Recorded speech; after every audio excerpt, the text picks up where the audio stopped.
Welcome guys, it's kind of late right now and tomorrow is a work day, so we have to go kind of quick. This is not gonna be a live cook-up. We're gonna talk about a beat that I made and it's gonna be fire. Today we're talking about a G-Funk type beat. Yeah, I'm trying to make more G-Funk type beats because it's smooth and it fits the summer vibe, you know. Be aware that everything I say in this video is not like a mandatory tip. It's more like a step-by-step template that you can't go wrong with, but you of course can and should experiment. Okay, let's first talk about the BPM here. A good rule of thumb is you just think of a pretty big human size, which is between like 3.5 and 4 inches. And then you convert that to millimeters and then you have a good BPM, you know? Yeah, you can go for any scale, basically. I usually work in minor scales, but I realized that oftentimes I don't want to go too deep into music theory here.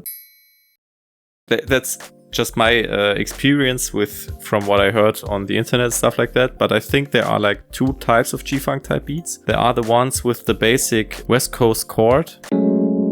And then you can do a chord progression where it goes up 5 semitones. 1, 2, 3, 4, 5.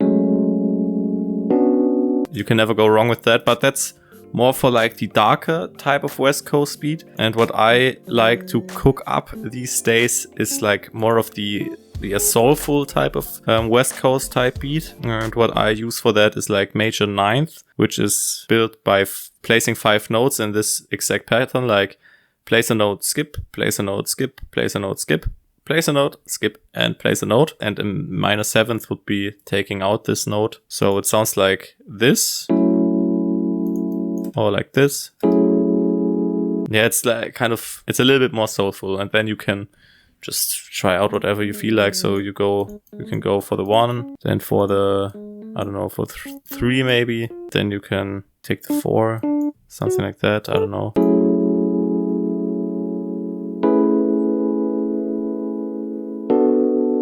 What I did here is, I actually don't know anymore.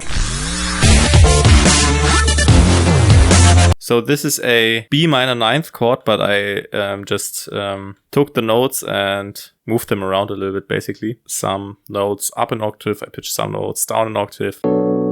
Then we have A minor 9th chord, which is basically the 3 of the scale. Yeah, with a transition note here because it sounds nice. This right here is a C minor 7th chord and I layered that E with an octave above. Then after these 3 chords, we have this chord again basically. And here is where I'm gonna drop some sauce for you. So this note right here is not in the scale, but if you're working in a minor scale, so in my case I'm working in F sharp minor, I can use that F to build a diminished chord. Yeah, and that always sounds nice. Not always, but most of the time it sounds very nice. It gives a lot of tension and it sounds kind of unique. And it really gets the G-Funk vibe for me. I could go deeper into the music theory type of stuff here, but let's not do it. It's not important. The only thing you have to know is if you're building chords, try out the diminished chord that sits 1 semitone below the root note. Yeah. So let's listen to the first half of this loop.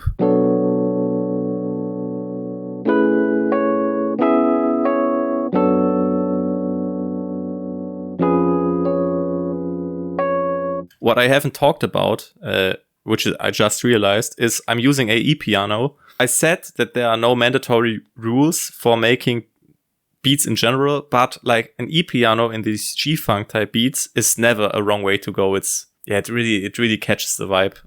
You can try something else, of course, there are no rules.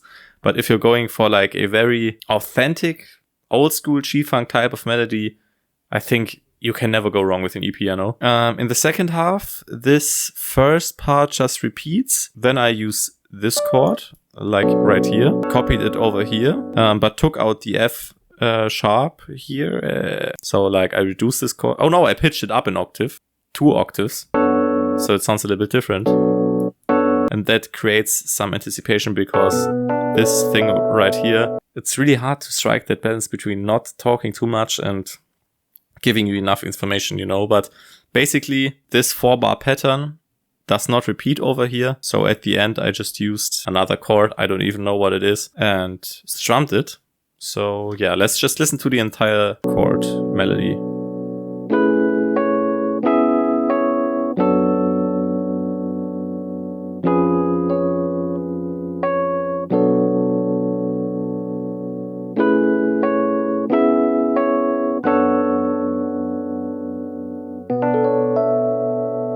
You have to be kind of careful when making such long loops, because I was at a point when making this beat where I thought about scrapping it altogether, because when you have a loop that's that long, it's more like flowing, I guess, and it's not that bouncy, and you want to have some bounce in your G-funk melodies. So yeah, a 4-bar pattern does it most of the time. Okay, let's talk about the next layer. I think the next thing I added is this other E-piano layer. So this is a Psycho Rhodes. It's within a lot of plugins. I use Synology, but I think if you use any plugin, you can look for Psycho Rhodes or Psych Rhodes or something like that, or Psycho Piano, because it's often named that way in the factory presets. It's very recognizable. I'm just gonna play it for you. It's basically just the chords, some chords from the first progression that I showed you.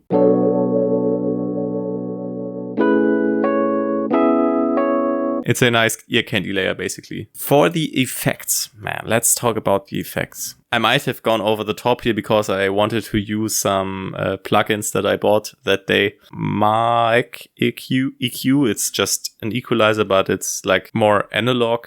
As you can see here, there's no visual display and you have to go more by ear. Then we have this LA2 compressor. I'm going to leave you a link in the description. If the offer is still available, like there are 8 Universal Audio plugins for, I don't know, 90% off or something. And the plugins in there are actually pretty decent, so I'd recommend them. Then I used a more graphic EQ, like just a basic EQ plugin to be more precise with how I want the E-piano to sound. Then Pancake, this tape recording plugin. I think it's just a tape emulator. You can go ahead and cop vinyl if you want. Then we have Kotelnikov, because the melody really jumped a lot in volume. Yeah, let's compare the dry and the wet sound. I think I routed both pianos to this exact mixer track. Yeah, I did that. This is without the effects.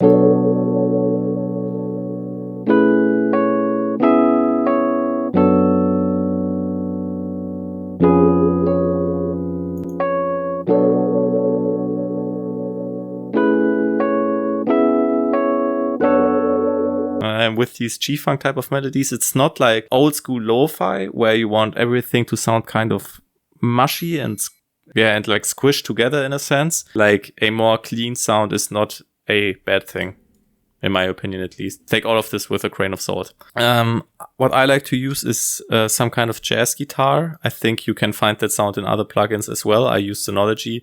I use a lot of Synology for this beat actually. So it's the funk guitar.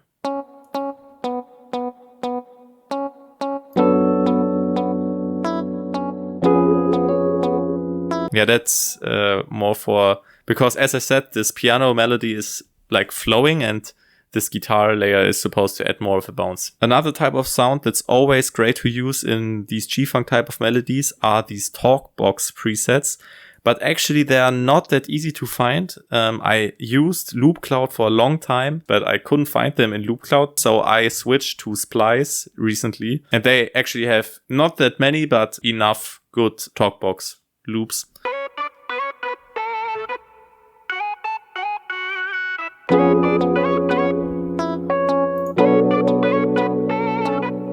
Pretty nice if you ask me. Okay, what did I add after that? The string layer. Ooh, do I still have that? I don't think I do. No, I really already deleted that. That's stupid, man. So basically what I did for this layer is basically I just copied over the chords from this piano pattern and I kind of played it more in a staccato way. Just listen to it.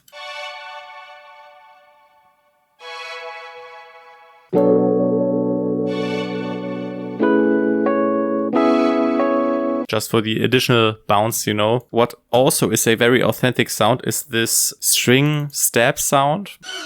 I think you all know that sound. It's from the Infinite Essentials drum kit from 2024. It gives a lot of impact in the choruses when you play it together with the drums. And the last thing I added is a lead sound which plays only when the talk box is not playing, because otherwise it would get a little bit messy. The lead sounds are pretty important for G-funk type melodies. They are what makes the genre, basically. You can be really experimental with the lead sounds. You shouldn't use like a too polyphonic one. Like that's a little bit too crazy. That could work. It's also a little bit crazy. That's way too full. That's not a type of sound that I'd use personally. What you can use, it's a stock FL plugin. You can go to presets, then you go to Xenos Soundworks, you go to Lead Classic Gangster. I tried to flex a little bit on the keys, but I have no skills, so I used this type of sound. I'm gonna show it to you real quick. I got it from Purity. It's called the simple square lead. Not much to be said here. I'm gonna show you the effects that I put on that. It's just some equalizing and a flanger to make it more wide.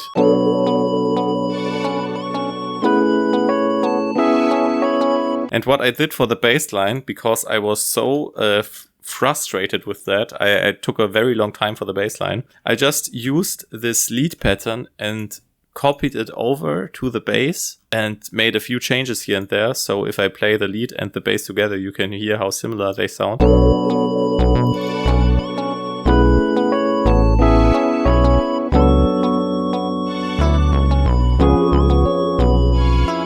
That's always a safe way to go. If you're not sure what you want to do with your bass, just copy over a lead pattern that you have made.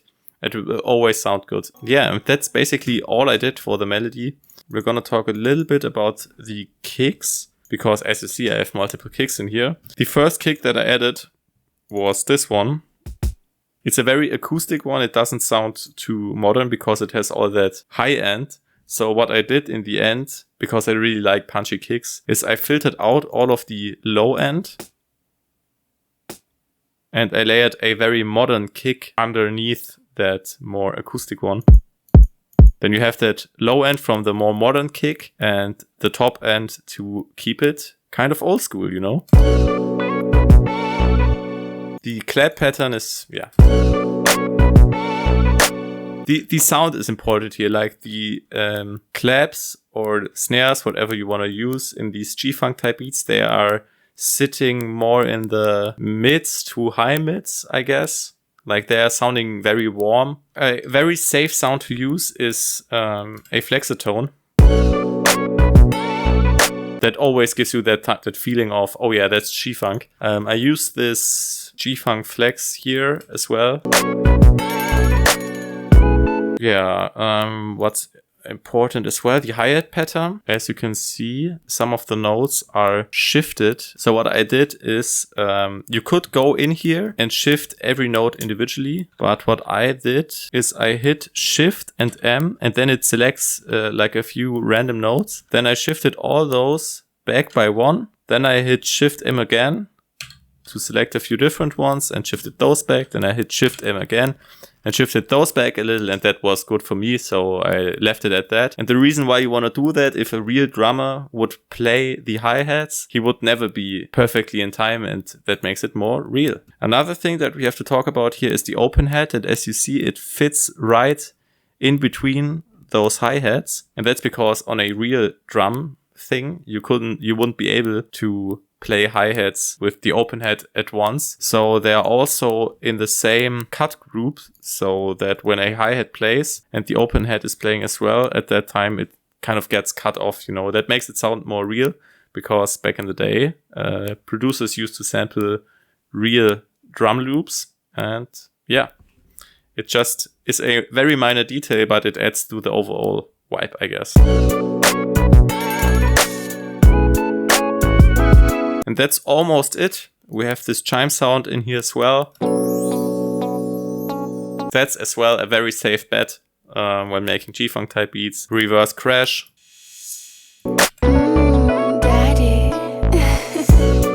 I wanted to say, yeah, drum mixing. So all these drums, as well as the kick, are routed to this drum bus right here. And what you can do, I'm just going to show you how it sounds without this camel crusher.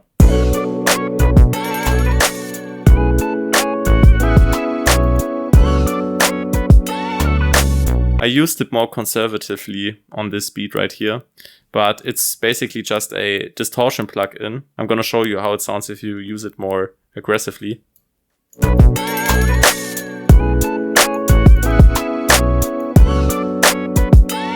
Yeah, it just gives the entire sound more punch, basically. Camel Crusher is a free plugin, and it works very well for different purposes. Like for everything you'd use a distortion plugin, you can use Camel Crusher. And I think that's all we have to talk about in this video. If you enjoyed this tutorial, leave this video a like. Make sure to stay until the end because you're gonna hear a small snippet of this beat. Make sure to check out my Instagram because I post weekly loop kits on there, and basically every week when I post a new loop kit, the old one will get deleted. So these loops are kind of exclusive. So go ahead and follow me on Instagram. Did I already say that? But if you like this video, like the video and subscribe to the channel if you're not yet subscribed. I'm gonna leave a link to my Taipei channel in the description, so if you wanna see what I do off screen as well, music wise, you can go and check that out. I hope to see you next week as well, and yeah, stay clean.